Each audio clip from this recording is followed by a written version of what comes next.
Okay Telugu view పాయింట్కి తిరిగి స్వాగతం. రాత్రిళ్ళు రాత్రి 2 గంటలు 3 గంటల దాకా చర్చించి లోక్సభ రాజ్యసభలో ఆమోదం పొందింది వక్ఫ్ బిల్. ప్రస్తుతం చట్టమయ్యింది. ఇక మిగిలింది రాష్ట్రపతి ఆమోదం మాత్రమే. అంటే ఒక విధంగా అసలు ఈ చర్చలు నిజంగా ఫాలో అయిన వాళ్ళకి ఎన్నో సందేహాలు నివృత్తయినాయండి. ఎన్నో సందేహాలు. అసలు ముందుగా సవరణలు ఎందుకు టూకీగా ఒకే ఒక వాక్యంలో చెప్పాలంటే, వక్ఫ్ ఆస్తుల దుర్వినియోగాన్ని అరికట్టడానికి, వస్ వక్ఫ్ ఆస్తుల్ని సమర్థవంతంగా నిర్వహించటానికి. సింపుల్ పాయింట్ అండి ఈ చట్టం ఉద్దేశం, ఈ సవరణల ఉద్దేశం. మరి తలెత్తిన సందేహాలు ఏంటి చూసుకున్నప్పుడు, అసలు ముస్లిం ధార్మిక వ్యవహారాల్లో తలదూర్చటం కరెక్టా? ఇవి లేనిపోని సందేహాలు క్రియేట్ చేసినాయి ప్రతిపక్షాలు. దానికి స్పష్టమైన సమాధానం దొరికింది. ముస్లిం ధార్మిక వ్యవహారాల్లో ఎటువంటి జోక్యం చూసుకోలేదు. వక్ఫ్ బోర్డు కింద ఉండే మసీదులు కానీ, శ్మశానాలు కానీ, లేకపోతే ఈవెన్ ఆస్తుల్ని పరిరక్షించే ముత్తావలీలు కానీ, వీళ్ళలో ఈ చట్టం ద్వారా ఎటువంటి జోక్యం లేదు. సో కాబట్టి ధార్మిక వ్యవహారాల్లో ఎటువంటి పాత్ర లేదనేది చాలా స్పష్టంగా ఇప్పటిదాకా డౌట్స్ ఉన్న వాళ్ళకు కూడా క్లారిటీ వచ్చింది. రెండోది, వక్ఫ్ బోర్డుకి టెంపుల్ బోర్డుకి పోటీ పెట్టి ప్రతిపక్షాలు మాట్లాడాయి. వక్ఫ్ బోర్డుకి టెంపుల్ బోర్డుకి ఉన్నటువంటి ప్రధాన తేడా ఏంటంటే, వక్ఫ్ బోర్డు కేవలం ఆస్తుల నిర్వహణకి సంబంధించింది. అదే అది నిర్వహణ అంటే నియంత్రణకి సంబంధించింది. నిర్వహించే వాళ్ళు ముత్తావల్లి. అదే టెంపుల్ బోర్డు ధార్మిక వ్యవహారాలతో పాటు ఆస్తులను కూడా నిర్వహించే సంస్థ. రెండిట్లో చాలా వ్యత్యాసం ఉంది. ఇక్కడ ధార్మిక వ్యవహారాలు లేవు, ఆస్తుల నిర్వహణ మాత్రమే ఉంది. టెంపుల్ బోర్డ్స్ అలా కాదు. సో రెండింటినీ పోల్చకూడదు. టెంపుల్ బోర్డుని పోల్చాలి అంటే మసీదులతో పోల్చాలి, మసీదు నిర్వహణతో పోల్చాలి. అంతేగాని వక్ఫ్ బోర్డుతో పోల్చడానికి లేదు. వక్ఫ్ బోర్డుతో పోల్చాలి అంటే ఎండోమెంట్ కమిషన్ పోల్చాలి. అది ప్రభుత్వ సంస్థ, ఇది కూడా ప్రభుత్వం నియమించినటువంటి సంస్థ. అంతకుమించి ఎక్కడ వక్ఫ్ బోర్డు ధార్మిక వ్యవహారాల్లో జోక్యం చేసుకోదుగాక చేసుకోదు. చాలా స్పష్టత వచ్చింది ఈ చర్చల్లో. తర్వాత ముస్లిమేతరులు ఎందుకున్నారని ఇందాక చెప్పిన దాంట్లోనే ఈ సమాధానం ఉంది. ఎండోమెంట్ కమిషనరు ఎవరైనా కావచ్చు, ప్రభుత్వ ఉద్యోగి, హిందువే కావాలని అవసరం లేదు.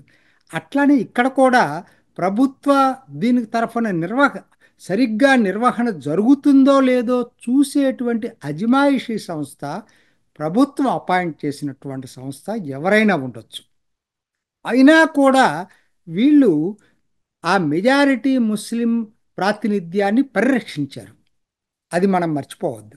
సో ముస్లిమేతరులు ముగ్గురున్నా నలుగురున్నా ఇంత పెద్ద సంస్థలో 22 సెంట్రల్ వక్ఫ్ బోర్డు కౌన్సిల్, 11 మంది స్టేట్ వక్ఫ్ బోర్డు కౌన్సిల్, ఎక్కడా కూడా వీళ్ళ మెజారిటీ లేదు. సో అటువంటి భయాలకు అసలు ఆస్కారమే లేదు. ఎందుకంటే జడ్జీలు ఉంటారు దీంట్లో, రకరకాల నిపుణులు ఉంటారు, వాళ్ళందరినీ తీసుకొచ్చి పెడతారు. రెండోది, హిందూ భూములు వివాదాలు కూడా దీంట్లో ఉంటాయి.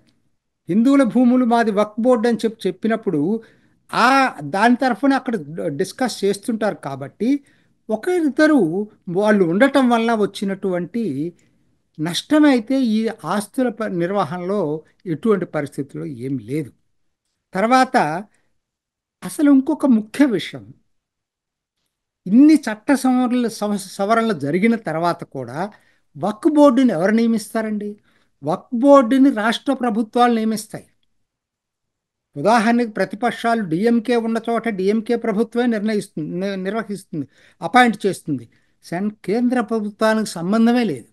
బెంగాల్లో బెంగాల్ ప్రభుత్వమే మమతా బెనర్జీ నిర్వహిస్తుంది. సో ఏ విధంగా రాష్ట్ర హక్కుల్ని హరించింది? అది కూడా అబద్ధం, శుద్ధ అబద్ధం వీళ్ళ ప్రచారంలో. తర్వాత వెరీ ఇంపార్టెంట్, డిఎంకే వాళ్ళు అబద్ధాలు మిస్లీడ్ చేస్తూ దేశాన్ని తప్పుతో పట్టిస్తుంది.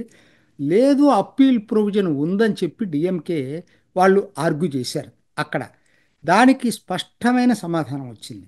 సివిల్ అప్పీల్కి అవకాశం లేదు, నిషేధించారు, చట్టంలో అది ఉంది. అంటే ఏంటి? నువ్వు ట్రిబ్యునల్ తీర్పు ఇచ్చిన తర్వాత ఏ కోర్టు కూడా సివిల్లో ఇది ట్రిబ్యునల్ తీర్పు తప్పుని వెళ్ళటానికి లేదు. రిట్ పిటిషన్ ఎవరైనా ఏ పౌరుడైనా ఎప్పుడైనా వేయచ్చు. దానికి ఉన్నటువంటి విండో చాలా చిన్నది.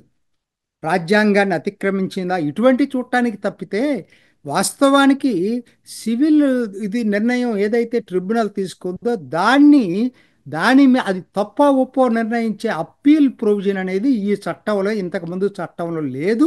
దాన్ని తిరిగి పునరుద్ధరించారు. 2013 ఉన్న పరిస్థితిని పునరుద్ధరించారు. తప్పు ఎట్లా అవుతుందండి? ఏదైనా రాజ్యాంగానికి లోబడే ఉండాలా, రాజ్యాంగ చట్టాలకు లోబడి ఉండాలి. తర్వాత ఇంకొకటి వీళ్ళు క్రియేట్ చేసింది ఏంటంటే, మీరు 7% వక్ఫ్ బోర్డుకి ఇవ్వాలనేటువంటి నిబంధనని 5%కి తగ్గించారు అని అంటున్నారు. ఎవరికి లాభం అంటే దీనివల్ల సామాన్య ముస్లింలకు లాభం. అంటే ఏంటి? వక్ఫ్ ప్రాపర్టీ ఉంది, దాని మీద రెంట్ వచ్చిందనుకోండి, ఆదాయం వచ్చిందనుకోండి, ఆ ఆదాయంలో 7% అదివరకు వక్ఫ్ బోర్డుకి ఇచ్చేవాళ్ళు. ఇప్పుడు ఏం చేసింది గవర్నమెంట్? మీకెందుకు అంత డబ్బులు, అవి సామాన్య ప్రజలకు ఉపయోగపడాలి, 7 బదులు 5% పెట్టుకోండి, మీకు ఎక్కువ అవసరం లేదు, ఉండాల్సింది వీళ్ళ దగ్గర, ముత్తావళీల దగ్గర, వాళ్ళు సామాన్య ప్రజలకు ఇవ్వాలి. అందుకని అక్కడ పెంచారు వాటా. అది దాన్ని రివర్స్లో చెప్తున్నారు ప్రతిపక్షాలు.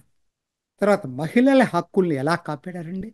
ఒకటి, బోర్డుల్లో ప్రాతినిధ్యం కల్పించడం, కనీస ఇద్దరు మహిళలు ఉండాలని. అంతకన్నా ముఖ్యంగా దానం చేయటానికి ముందు, ఉదాహరణకు ఒక ప్రాపర్టీ, ఒక ఆస్తి ఉందనుకోండి, అందులో మహిళల వాటా మహిళలకు ఇచ్చిన తర్వాతనే నువ్వు దానం చేయి. వాళ్ళకి వారసత్వంగా సంక్రమించే హక్కును తీసేటువంటి రైట్ నీకు లేదు, వక్ఫ్ నేను దానం చేస్తానని. ఆ విధంగా మహిళల హక్కులను కాపాడారు. అన్నిటికన్నా ముఖ్యమైనది, పెరిగే ఆదాయం సామాన్య ముస్లింలకు లబ్ధి చేకూరుతుంది. ఇప్పటి వరకు సంక్షేమానికి ఈ వక్ఫ్ వలన వచ్చినటువంటి ఉపయోగం లేదు. పెట్టిన పర్పస్ అది. ఇప్పుడు వక్ఫ్ కోసం విపరీతంగా డబ్బులు, రెంటు 166 కోట్లే వస్తూ ఉంది. దాన్ని ఒక అంచనా ప్రకారం 20,000 కోట్లు అయ్యే అవకాశం ఉంది. అదే పెరిగితే ఆ డబ్బులు సామాన్య ముస్లింల సంక్షేమానికి ఖర్చు కాబోదు. ఇది ఒక పెద్ద సామాన్య ముస్లింలకి లాభం చేకూర్చేటువంటి పని. వీటన్నిటికీ సవివరాత్మకంగా సమాధానాలు దొరికినాయి ఈ చర్చ వలన. ఇప్పుడు చెప్పండి, అసలు ట్రిపుల్ తలాక్, ఇన్స్టెంట్ ట్రిపుల్ తలాక్ చట్టం రద్దు చట్టం తీసుకొచ్చి మహిళలకు న్యాయం చేశాడు మోడీ. ఇవాళ వక్ఫ్ సవరణల చట్టం తీసుకొచ్చి సామాన్య ముస్లింలకు న్యాయం చేశాడు. అంటే ముస్లింల సమాజంలో సంస్కరణలకు మోడీ స్వీకారం చుట్టాడు. ఇక మిగిలింది యూసీసీ అండి, మిగిలింది ఉమ్మడి పౌరస్మృతి. ఎందుకనంటే యూసీసీ అని ఎందుకు అంటున్నానంటే, ఇది కూడా అమలు చేయగలిగేటట్టయితే మహిళలకు విడాకుల్లో సరైన న్యాయం జరుగుతుంది, మహిళలకు బహుభారత్య భయం నుంచి విముక్తి కలుగుతుంది, మహిళలకు నికా హలాలా లాంటి అనాగరిక పీడ నుంచి విముక్తి కలుగుతుంది.